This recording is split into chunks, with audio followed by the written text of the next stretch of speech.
I finally managed to infiltrate the military camp.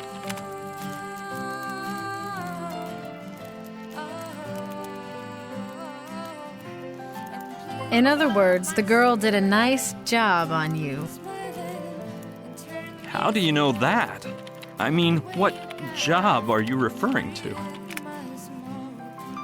The makeup, silly. What else could I mean? Phew. Well, anyway, this Lokelani took the cosmetics and some clothes to the bar, did my makeup real fast, and then afterwards I changed behind some bushes and... Okay. I can tell there's something you don't want to tell me. Just explain what happened when you sneaked into the camp, will you?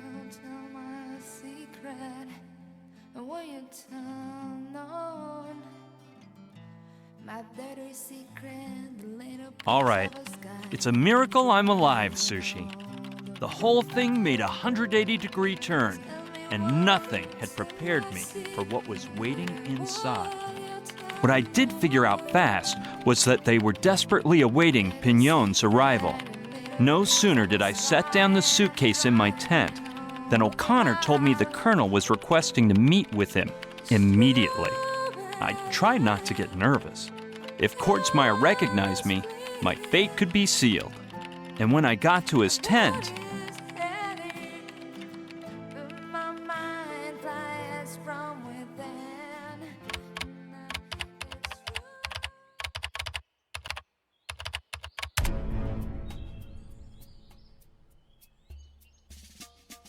You look so different, Professor. I didn't remember you being so young. You know, we French have the magnifique skin creams. Oh, you Europeans. Fancy a cigar? Havana's finest. Sent straight from Guantanamo by my old pal, Colonel Chesed. Merci, but I do not smoke. All the better for me, 'cause I ain't got much tobacco left. My last shipment got dropped by parachute, but the wind blew it off course, and my men can't find it. You should to smoke un peu less, Monsieur le Colonel. I'm twice your age, Professor, so save your advice for the younger whippersnappers. Flower pot? Yes, my Colonel? Tell Chapman everything's ready. Send him in. Professor, I'm gonna put my cards on the table. They say you're the best contactor around since Simon retired. And if I remember right, you were his right-hand man in Operation Platypus Dream. Oui, now I remember. That was so funny. A jolly good old time you had, huh? Ha! Who could have known there'd be a rock slide right during the exchange? If they hadn't whipped out that amazing weapon, Simon'd already christened it as... What was it again? Oui. I began to remember. Truly magnifique. The NG-0. It vaporized those rocks instantaneously. That's what I call a weapon of mass destruction. Damn, we need one of those. Well, I do not know if I have one chez moi. Don't be silly, Professor. You're looking a bit too relaxed. I don't want you getting comfy. Like I said, I need you to activate the amoeba. And yes, I know Simon is the only man to achieve that from our side, but the old guy is MIA. In summation, we lost all contact with our guests, which makes us believe there have been technical difficulties. I don't want to spook you, but if we don't activate the amoeba soon, we could lose them forever. I assume you understand how serious this matter is. Sacre bleu, I imagine something like this.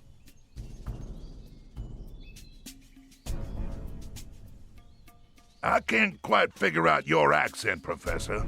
Louisiana? Moi? But I am French, monsieur. Oh yeah, France. Great generals, the French. Julius Caesar, Napoleon, Don Quixote. Chapman, it's about time.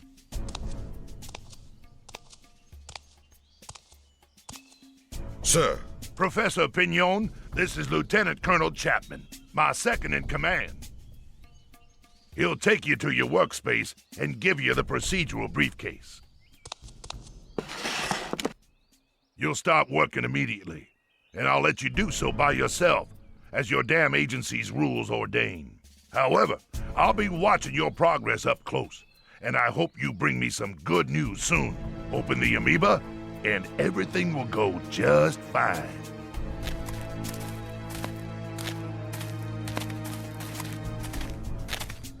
This way, Professor. Careful with the stairs.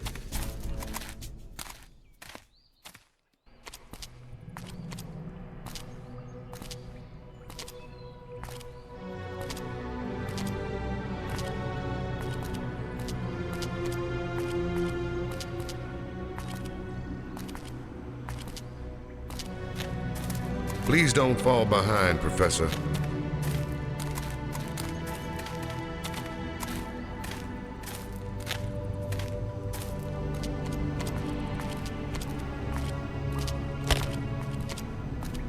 Okay, Professor, here you are. Ooh la la, c'est magnifique. This was the first room the archaeologists excavated.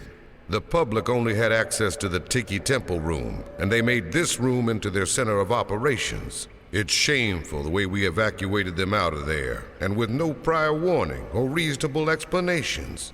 We used to act with decency and honor. Ah oui, I remember. With the Major Decency. I'll leave the procedural briefcase here for you. Inside the computer on that desk is all the information gathered about the amoeba by Simon in the past few years, before his sudden departure. Anyway, I know you're aware of this, but let me insist about the catalyzing glove. As you know, the original was accidentally broken during the dream of the hippocampus, and the budget to make this replica was more than all the lunar missions combined. So don't forget, protect that glove with your life. Do not worry, Monsieur Chapman. Merci for reminding me. Don't thank me. As you know, I merely obey orders I disapprove of. Well, Professor, I'll let you work. God help you. Au revoir.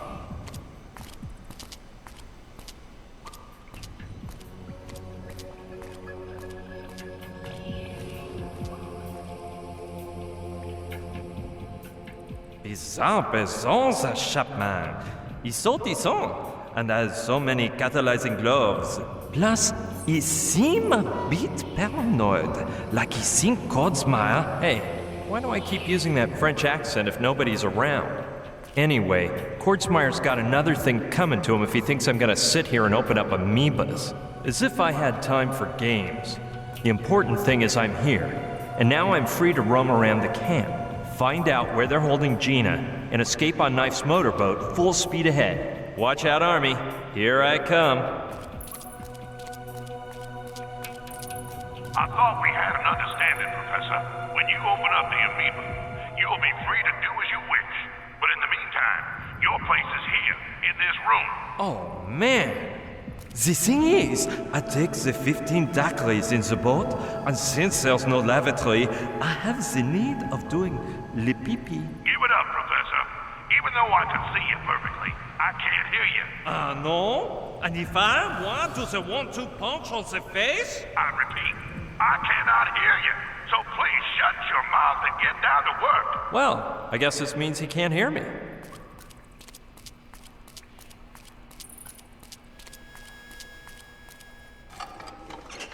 better, Professor. Don't forget, I'm watching you. Let's see what I can cook up to get out of here now. And fast, because Pignot might arrive at any moment. I hope Lokelani can keep him stalled at the beach.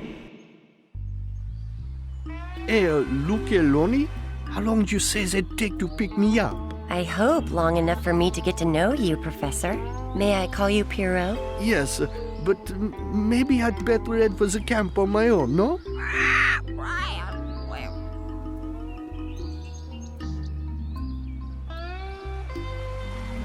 You could wait in my hut and change out of those sweaty clothes. That's a tempting offer, but... Oh, I'm in a bit of an hurry, and Silence. Oui, madame. I have confidence in her, abilities. So, let's get down to work.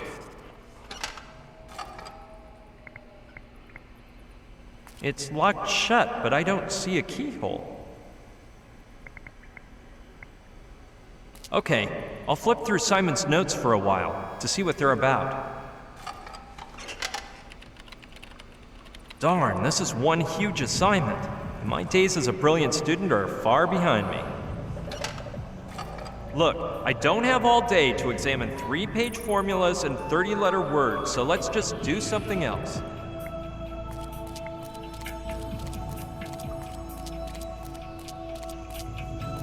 There are just bottles of paint and a box full of plastic bags.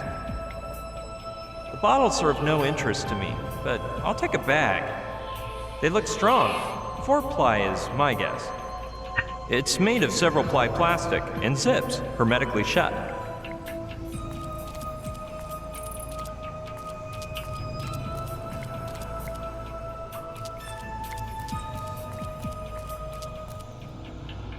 They're full of packaging material, but at the bottom I can see something else.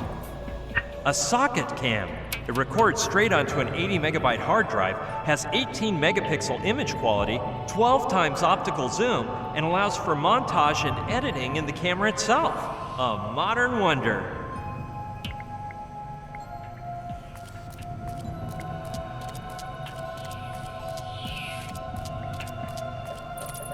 Let's climb.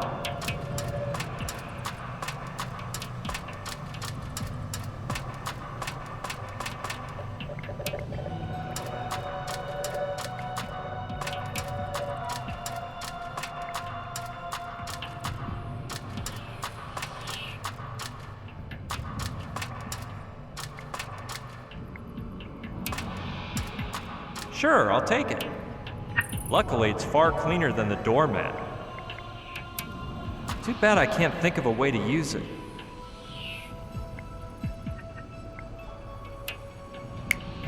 Let's see. This is a bit complicated, but since the socket cam is equipped for loop mode playback, I could record myself sitting at the computer for a while, make a loop containing that footage, and play it for hours by disconnecting the cable coming out of the surveillance camera and plugging it into the socket cam. The image Kordsmeyer would see is almost the same one he's getting now, so he'd never notice the difference. In the meantime, I could search for Gina as long as I want. But now that I think of it, there's one tiny problem. The socket cam could fall down while the surveillance camera is moving, and my plan would end up thrown for a loop. Hey, wait a minute. That roll of duct tape might be just what I need. I'll have to choose just the right moment so that Kordsmeyer doesn't notice anything. Here we go. I'll put the camera in place using the tape and start my performance.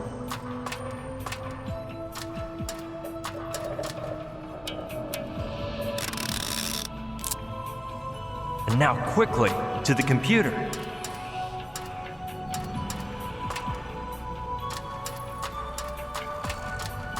I think this 5-minute recording should do the trick.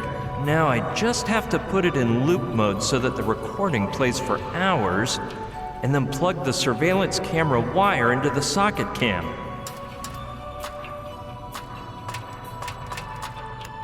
Done. If everything goes right, I'll be able to escape from this room without any flack from Kordsmeyer.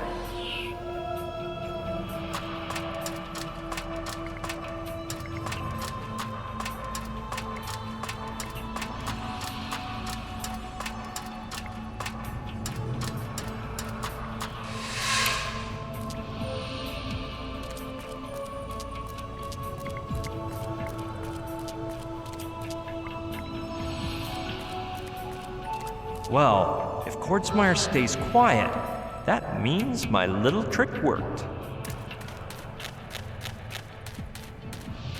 Kordsmeyer isn't saying anything, so I guess I passed the test.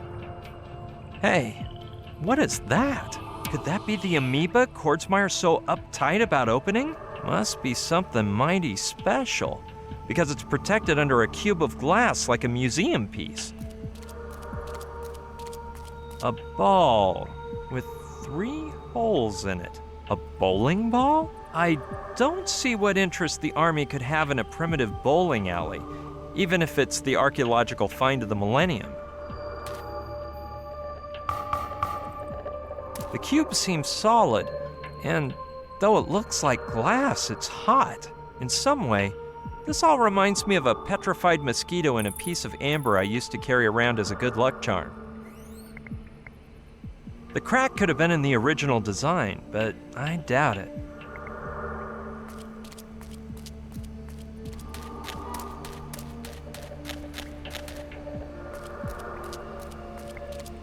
It leads...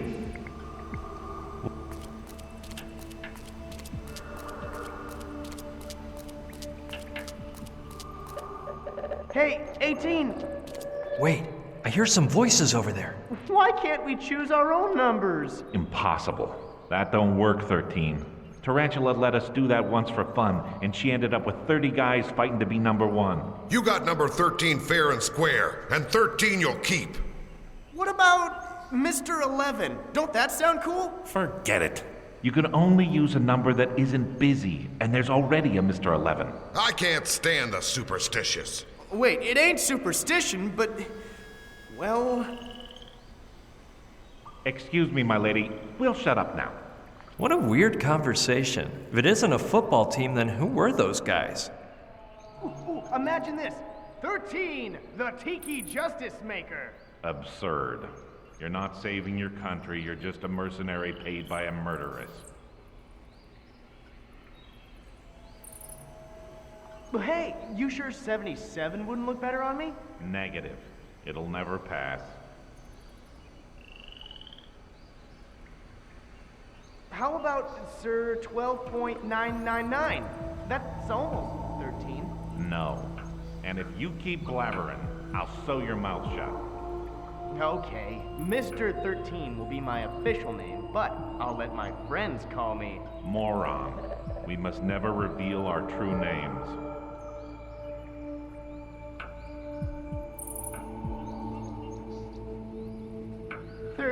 Elephant sitting in a tree. K-I-S-S-I-N-G. Oh, shut up. We're working. 13. Hey, weren't the apostles... There were only 12. Now keep quiet. So what? Good Lord. Put a muzzle on it.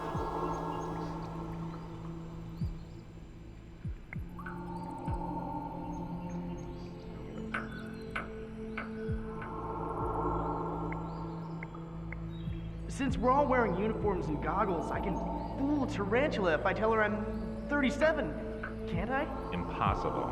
A lack of experience can be smelled a mile away.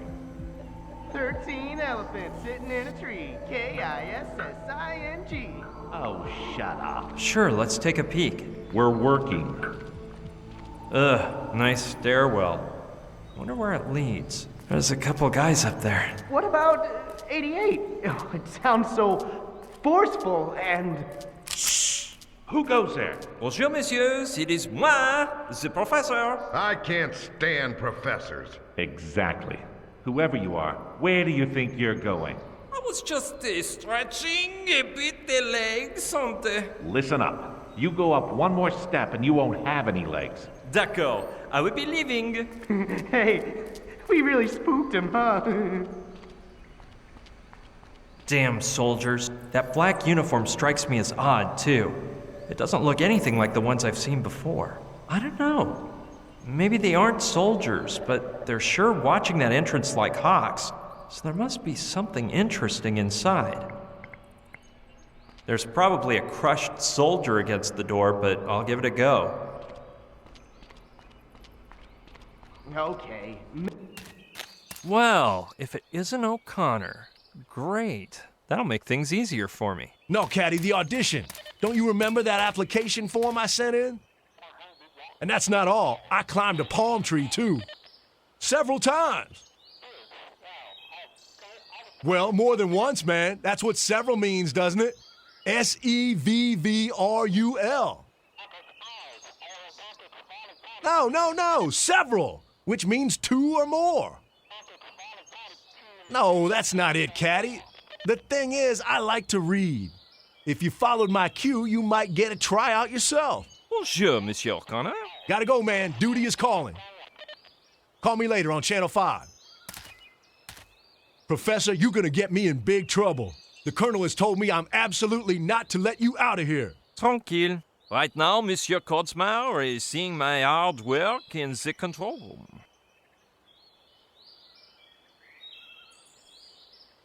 You got me on that one, sir. I don't even want an explanation. I've had quite a mixed-up day today, sir. Pardon? Why have you called me Monsieur? Shoot, sir. Sometimes I mix people up, sir. You'll get to know me better and see, sir. Hey, Professor. It's the same. Call me Monsieur if you wish. Whatever you order, Professor. Sir. With who were you speaking on the walkie? With Private Cadwallader, sir. He's an utter fool, but he's my best buddy, and I'm teaching him to add up numbers. It ain't easy for him, because his fingers are all twisty, and he can't stretch them out right. What do you know about this place? The same thing I know about almost everything, Professor, sir. A bit more than nothing. Have you ever heard of CIA2? No, sir. I had no idea they'd open branch offices. But I think it would be a grand workplace for a nice soldier/lumberjack who you and me both know. You haven't heard of the Operation Platypus Dream, have you? Not a thing, sir. And I'll be a furry duck if I know what a platypus is used for. Do you know what the amoeba is? No, sir, but I'm sure it's not that complicated. My grade school teacher always said, "Zachariah O'Connor, you are simpler than an amoeba." So tell me about those ruins and that temple inside. No soldier in the regiment is authorized to go in there, sir. I was only there the day we arrived, to throw out the archers and put up a big steel outpost. Archers? Yeah, but they'd left, sir. The ones who were there were those guys in white robes who were looking around for broken things in old places. Archaeologists? Dang, sir. I just sounded like a complete idiot. If you don't know anything, I probably shouldn't ask. My teacher used to say that too, sir. Dang, I messed up already. What do you use that big head for, O'Connor? Well, it makes the rest of me more attractive, wouldn't you say? We speak after, O'Connor. Sir, yes, sir. I was supposed to deliver a message to you when you came out of the temple, but I forgot. And why you not give it to me now? Sir, you are devilishly sly. You seem to figure out everything, don't you? For Professor Pierre Pignon. How did you get this? The boys over at Highway Patrol warned me a while back. The waitress at the beach told him to give it to O'Connor and nobody but. Merci, O'Connor. After, I return and we chat for a while. I wouldn't do that if I were you, Professor, sir. Why alors? We got orders to intercept you and take you to the Colonel if you exit the temple, sir. But you have not done this. Because where we're at, nobody can see us, sir. But if you walk just a ways from the temple and get into the guard's line of vision, you're in for a nice thrashing. Très bien, O'Connor. Merci for the warning. Sir, you're welcome, sir.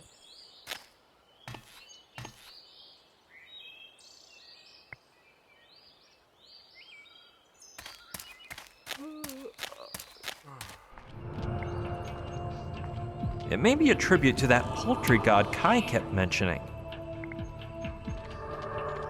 How about, sir, 12.99?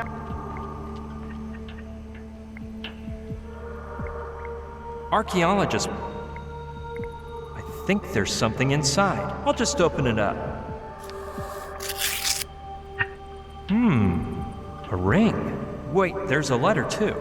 Dear Kaimi, the strange object I am sending you belongs to the real Pignon. I noticed he refused to be separated from it for a single moment, so I assumed it was something important. He's asleep right now, but when he wakes up, he'll want to go toward the camp, so hurry up. Your friend always, Lokelani. P.S. Don't even ask how I got it off of him. This girl's amazing. I'd give anything to know how she's keeping Pignon there.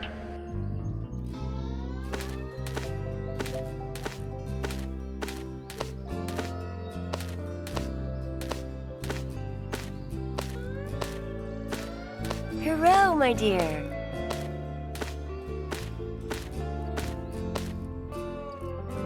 can only imagine. Though knowing Lokelani, she probably just started talking about her ex-boyfriends, and he fell asleep out of sheer boredom.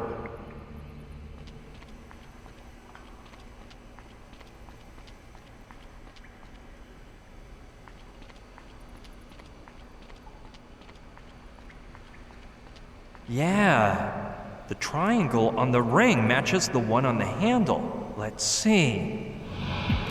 Man, what is this?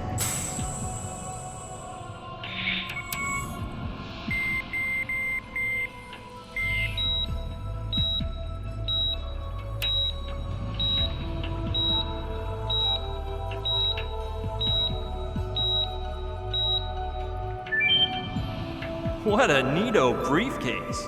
I'd have to be low on street smarts not to ransack this baby. A pair of sunglasses, the card that was just activated, a glove made of, I'm not sure, it's like glass, but it's soft at the same time. No doubt about it. That must be the highly valuable catalyzing glove Chapman told me about. And hold your horses, man. This has got to be a neuralizer. I saw one in a movie and they used it to change people's memories. I heard they actually existed, but they never sold any at the mall. Well, that seems to be everything.